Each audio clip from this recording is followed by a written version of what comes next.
किसे कहते हैं? जो मांस भक्षण करता हो उसे पुत्र कहोगे? जो माता पिता की सेवा ना करता हो वो पुत्र कहलाने के योग्य है?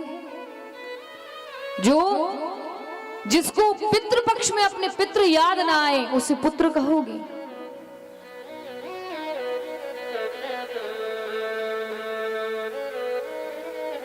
जो शास्त्रों का आदर ना करता हो उसे पुत्र कहोगे? कह पाओगे कि ये पुत्र है? पुत्र कौन है? पुत्र वो है जो माता पिता की सेवा करता हो। पुत्र तो वो है जो गुरुजनों की सेवा करता हो। पुत्र वो है जो अपने पितरों को तृप्त कर दे, वो पुत्र है महाराज। सच्चा पुत्र तो वो होता है महाराज कि जिनके माता पिता जीते जी अगर ये कह दें कि अगला जन्म अगर हम लें तो भगवान हमें ऐसा ही पुत्र देना, तो पुत्र का वो जीवन धन्य धन्य है, वो पुत्र है महाराज।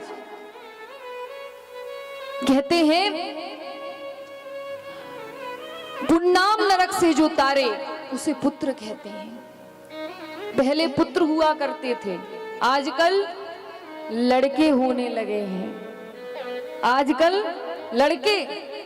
लड़के का मतलब क्या होता है बताऊं? स्पष्ट हो रहा है महाराज शब्द से। लड़के किसे कहते हैं? जो लड़के सब कुछ ले ले वो लड़का है महाराज। जो लड़के सब कुछ ले जाए वो लड़का है, और जो पुन्नाम नरक से तार दे वो पुत्र है। पुत्र और लड़के में बहुत अंतर है महाराज।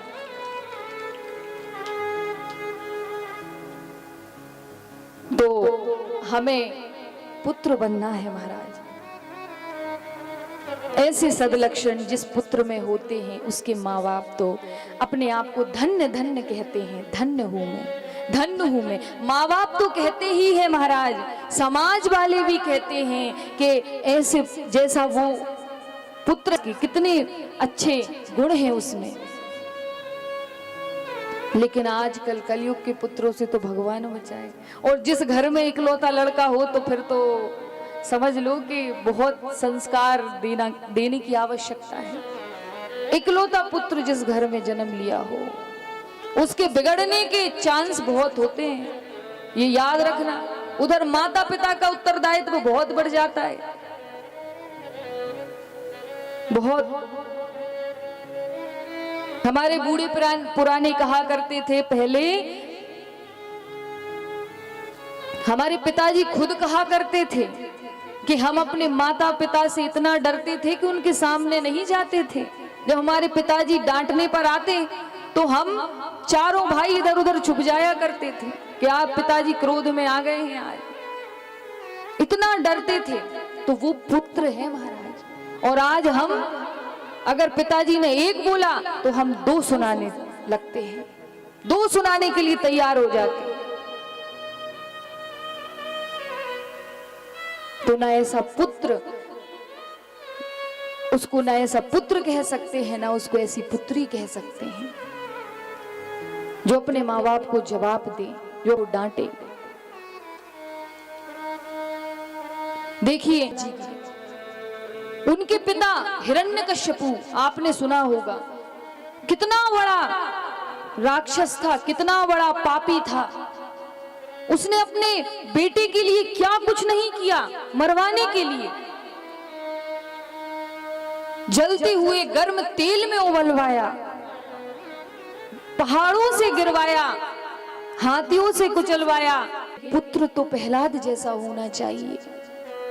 फिर भी प्रहलाद ने कभी अपने पिता को अशब्द नहीं कहा, दुर्वचन नहीं बोले महाराज। इतना सब कुछ अत्याचार होने के बाद भी तो अगर माँ बाप थोड़े कर्कशवाणी के हैं या थोड़े चिड़चिड़े हैं महाराज तो सुन लिया करो, क्योंकि उनका स्वभाव ही ऐसा हो जाता है।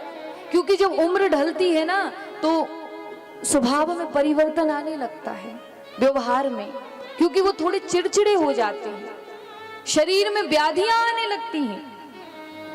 ये प्रकृति का नियम है कि जैसे आज हमारे माँ बाप हैं, कल वैसे हम भी होने वाले हैं, तनिक भी संदेह नहीं है। हमारा भी नंबर आएगा उसी जगह, फिर हमारे बच्चे भी वही करेंगे जो हम कर रहे हैं। तो महाराज प्रहलाद जी ने कभी अपशब्द नहीं कहा, तो हम भी ये ध्यान रखेंगे कि कभी भी हम अपने माता पिता को ऐसा कोई कष्ट ना दें जिनकी हमारी वजह से जिनकी आत्मा को कष्ट पहुंचे, जिनकी आत्मा रोए। ये हमको ध्यान रखना है।